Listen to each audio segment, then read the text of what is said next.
Welcome. Today, we're going to unpack a really core concept from Arabic rhetoric, one that's all about the power of pure, unmistakable clarity. It's called fasaha, and you can think of it as the hidden architecture behind truly powerful language. So, at its very heart, fasaha, or al-fasaha, means for something to become clear and apparent. The root idea is literally about something emerging from the shadows into the light, where it's perfectly visible and easy to understand. You know, there's this classic Arabic phrase, afsal subah, which just beautifully captures this. It literally translates to the morning became eloquent. But what it really means is that the morning became bright and clear, as the sun came up. It's this perfect connection between eloquence and absolute clarity. All right, so here's how we're going to tackle this. We're going to build our understanding from the ground up. We'll start with the smallest possible piece, a single word, and work our way all the way up to what you could call the masterpiece of rhetorical art. First thing to know is that in rhetoric, fasaha isn't just one single thing. Nope, it's actually a quality that can describe three totally distinct levels of communication, and each one builds on the one before it. So we can talk about a single word being eloquent, a kalimah fasiha. Or we can zoom out and talk about a whole sentence or a piece of speech being eloquent, which is Kalaam fasih.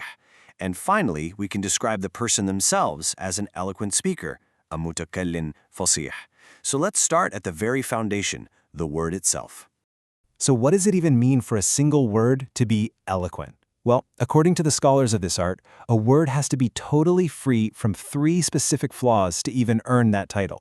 Think of it like a three-part test a word has to pass. First, it has to be free from what they call tanathur al-huruf, which just means harsh, clunky sounds. Second, it has to follow standard grammatical patterns, so it can't violate mukhalafat al-qiyas. And last, it can't be some bizarre, obscure word nobody's ever heard of. It has to be free from al-ghuraba. Let's look at that first hurdle, the sound. Okay, now what's really cool here is the sound itself. This word, al-ha, kha, is a classic example that you'll find in all the old rhetoric books to show what harsh letters sound like. Seriously, try to say it. You can feel how those sounds are all coming from the same deep, scratchy part of the throat. They just clash. It's physically hard to say, and that is the polar opposite of eloquent. All right, so let's move up to the next level and see how this all connects. Eloquent speech, or Fasaahatul Kalaam, needs way more than just a bunch of individually eloquent words. How you put them together is absolutely everything. To get your speech to that eloquent level, you have to dodge three big pitfalls. The first is tanafur al-kalimat, where the words themselves clash with each other. The second is dof al-ta'lif, which is just weak, unconventional grammar.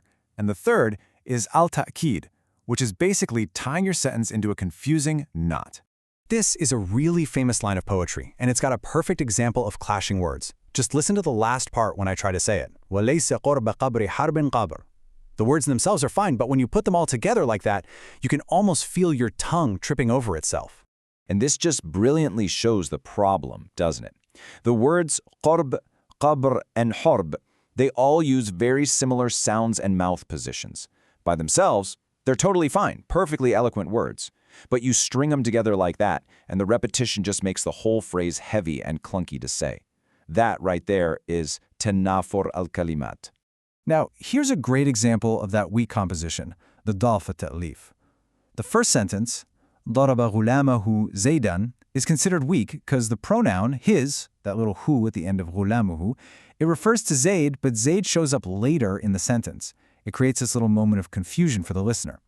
The second version, ضرب زيداً غلامه, totally fixes it by putting Zayd first. The reference is immediately clear and the grammar feels strong. And finally, we've got at-ta'qid, or just needless complexity. I mean, look at that first sentence. It's like a word salad. All the right words are there, but they're so jumbled up that it's tough to figure out what's going on.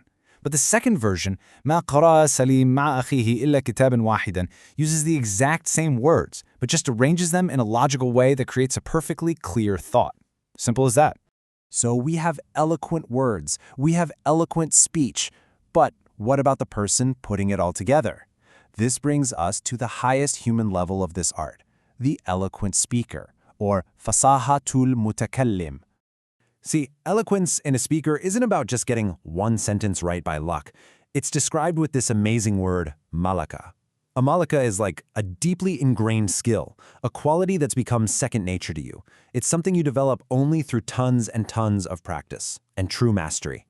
A truly eloquent speaker, someone with this malaka, can produce clear, powerful speech pretty much all the time, no matter what's going on.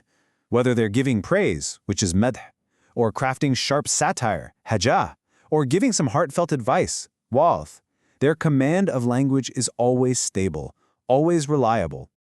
Okay, so we've built our pyramid of clarity, right? From the word to the sentence to the speaker. But there is one final level, the masterpiece. And this is where we have to distinguish fasaha from an even higher art, balagha or al-balagha. So here is the crucial difference, the big takeaway. Fasaha is all about being clear and grammatically correct. It's the essential foundation.